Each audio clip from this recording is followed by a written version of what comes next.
So this is Doja Cat's self-destruction was intentional. Now, if you were online back in 2023, you probably remember the chaos surrounding Doja Cat. Every few weeks, she was trending for something, whether it was dissing her fans, shaving her eyebrows, live on Instagram, showing up to events painted head to toe in red, or dropping music videos that had people calling her I mean, she has like, especially at the events, like the special ones, the Met Gala, BET Awards, or all these other events. demonic. The Um, controversy so far as those outfits that I've seen from her, the best, probably one of the best. I mean, I would say like very unique. I wouldn't say the best, but like they're very unique. They're very different. and everyone had an opinion on it. But behind all the chaos, there was something deeper going on, because the more you look at it, especially in hindsight, the more it starts to feel like none of this was random. Maybe Doja Cat wasn't falling apart. Maybe she was breaking free of something. A few years ago, Doja Cat went from one of the most loved artists in pop to one of the most polarizing figures in music. After the massive success of songs like Say So and Woman, she found herself spiraling, both publicly and personally. But what no one really talks about is how all this might have been planned, because the more you look at it, the more it feels like Doja Cat's self-destruction wasn't a meltdown, it was a message. Was it chaos, control, or maybe a little bit of both? And more importantly, was it intentional? Most people were introduced to Doja Cat as this quirky, charismatic artist who could do it all. She could sing, rap, switch genres in an instant, and still keep that sense of humor that made her likable. But somewhere between the fame, the pressure, and the internet noise, something changed. Back in late 2021, we started seeing the early signs of something different, a shift in her behavior, her tone, and even how she interacted with fans. It was strange and erratic, but looking back now, maybe that was the beginning of a new era for Doja Cat. The first signs of Doja Cat's intentional self-destruction go back to late 2021. I actually made a video on it back then, and it was a story about when she went on Instagram Live and opened up about how unhappy she was with her time in the music industry. I love fashion, I do, I really do. I love to dress up, I love all that shit. Do I want to do that shit because I have to? No, but I feel pressured to do shit like that. I don't want to do that. I want to be home. I want to make music. I want to play video games. At the time, Doja talked about how she was fed up with everything. The pressure, the interviews, the photo shoots, and the expectations that came with fame. And even though she got a lot of support for being open about her struggles, I want to say something real quick. Sorry, forgive me for like trying to cut off and then not play the video, but I want to explain something about, especially with fame and the industry itself.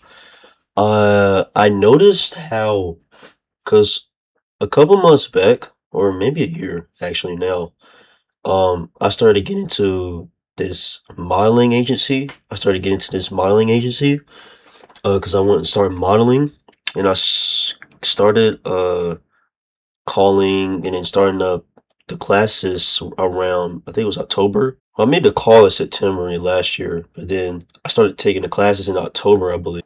Just hearing about this agency and modeling in general, there's a lot of expectations that goes along with that. I noticed how there was a lot of expectations dealing with like modeling or especially fame, because there's a lot of expectations that come with it. Like you have to follow, it's like you have to follow every single thing in the book. You have to follow every single command or demanding act, or demanding like act or regulation. And there's also guidelines too. So it's like you have to follow it, or else it's like they'll prevent you from being a part of it. But I just noticed how there was a lot of information being told that I would have to gather and then just take a lot of notes. What I'm not understanding is why can't we just, I mean, I get it to be like professional and everything, and to be like cordial and be as be as perfect as you can be, or just like knowing what's best when being in this agency, because things can go wrong. They try to make you better and present yourself the way they know how you should present yourself in the modeling or the industry itself. But I'm also leaning towards like, why can't people just be themselves? Why can't people just wear what they want to wear, do it however they want to do things? or just be able to present themselves while being in this agency or being in this industry, whatever the case, whatever people are doing. People should have like a will to uh do as they please, especially trying to wear certain things or so far as clothes. Okay, I would say just in general, like being able to do as they please instead of having to be instead of having to be under security, instead of being like under guidelines, rules, regulations, and then having to control how a person should do this or do a certainty of what like they're trying to get into, but they don't have no clue how. And then people might try to present others in a way that which could potentially make them uncomfortable, but they have to do it for the sake of their environment that they are a part of. It just makes you question, like, man, I don't want to do this. Like, it's not up to par of what I'm trying to do.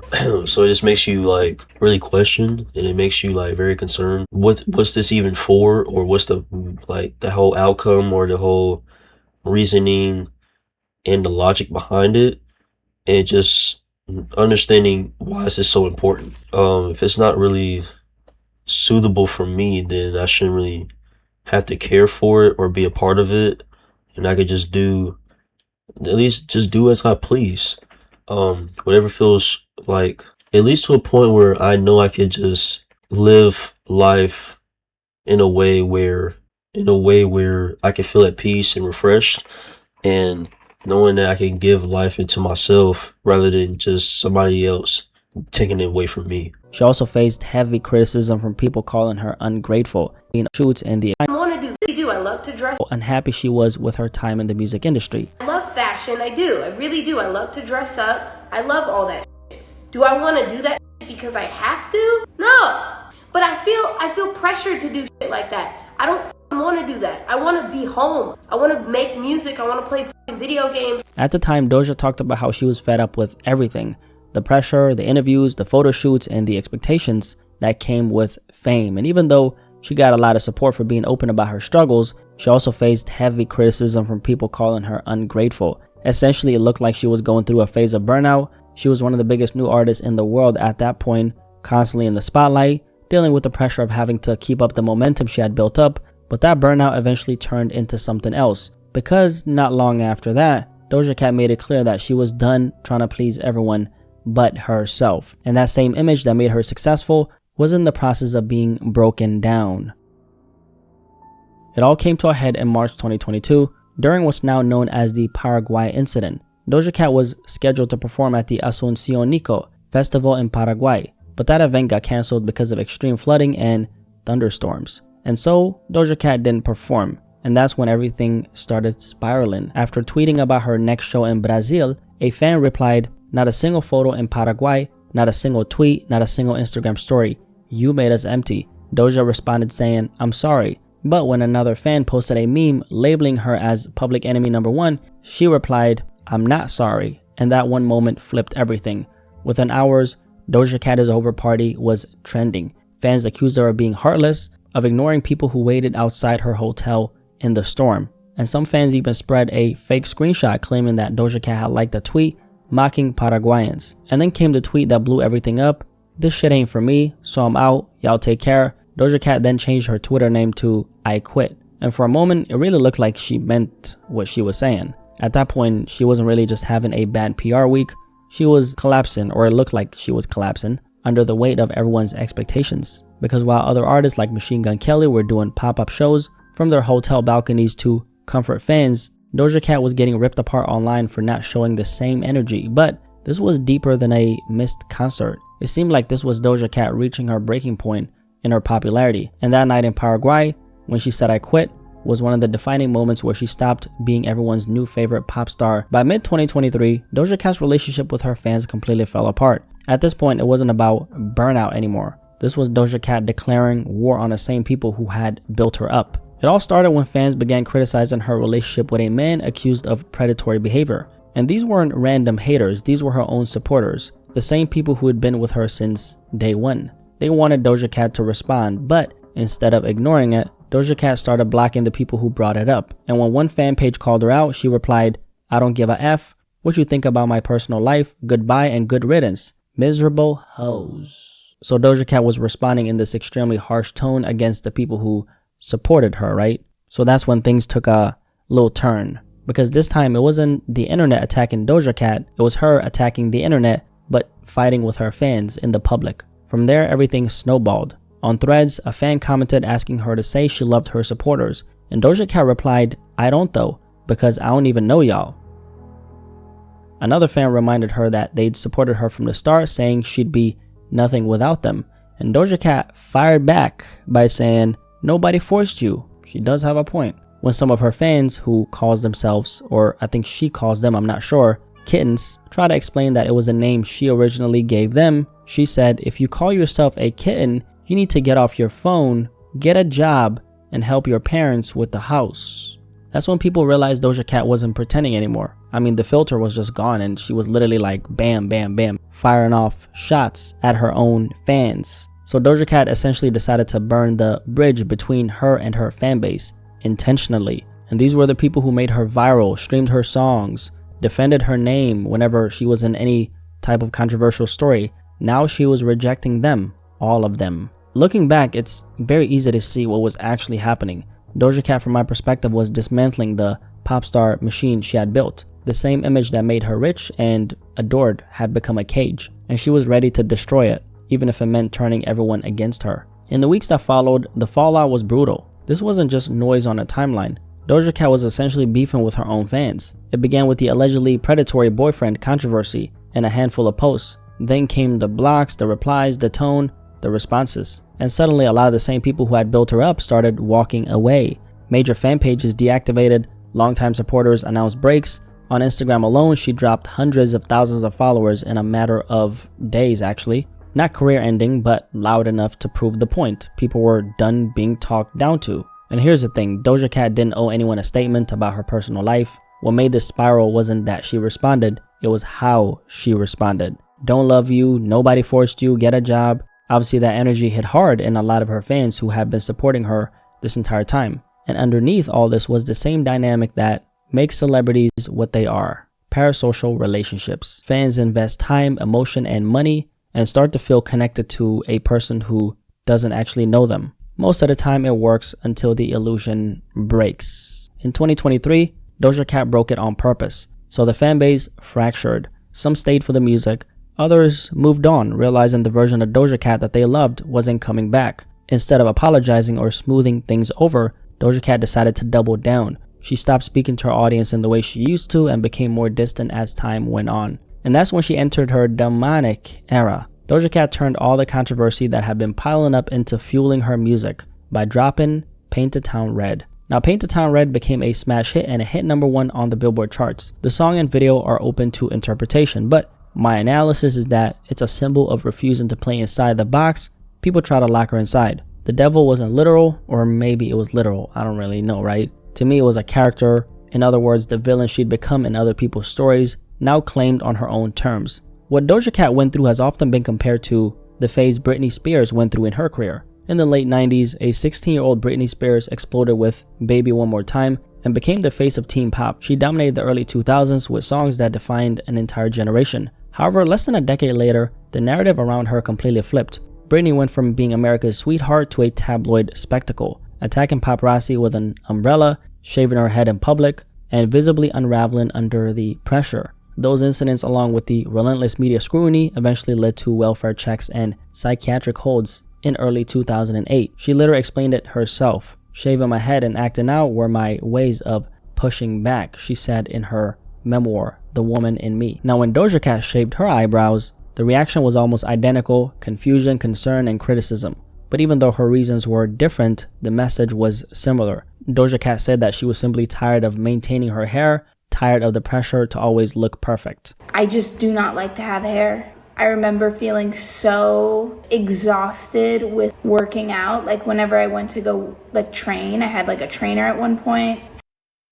Maintaining her hair, tired of the pressure to always look perfect. I just do not like to have hair. I remember feeling so exhausted with working out. Like whenever I went to go like train, I had like a trainer at one point, and I'd be wearing wigs and they would be like tacky. They'd like re-tack because of the moisture, but like I couldn't focus because I was more concerned with how I looked and how my hair was doing and like how to keep it adhered to my scalp. Because at the end of the day, it wasn't just about hair, it was about image. And in her case, it was about rejecting the beauty standards that the music industry constantly tries to box women into. Because for years, Doja Cat felt like she had been a slave to that image. The flawless pop star, the playful and funny internet girl, the beauty standard everyone either wanted to be or be with. Women admired the look and men sexualized it. And through all that, she became more of a brand than a person. So when she shaved her head and eyebrows, it wasn't just a haircut, it was an act of rebellion, a way of saying, you don't get to own my image anymore. I think there's something about an artist wanting to break the rules when they realize that everyone's already decided who they're supposed to be, because once people label you, it's like they stop seeing who you actually are. It's so stupid, bro. Like, it's so stupid. That fits their expectations. And Doja Cat has always been hard to categorize. She's always been seen as too weird for the mainstream pop world, too pop for hip hop, too alternative for R&B. She's always been in this in-between space. That's part of why she's always been an outcast in the black community, right? A lot of people have never really seen her as someone who fully stood in her blackness, and that perception alone has followed her wherever she's went. And obviously the chat room controversy didn't help that image either. But even before that, a lot of people didn't really know where to place her. And for what it's worth, I think Doja Cat has definitely given a place to those people who always felt like they didn't fit anywhere, the ones who never saw themselves in the polished version of pop culture, the weird kids, the misfits, the ones who never played by the rules. I think Doja Cat made those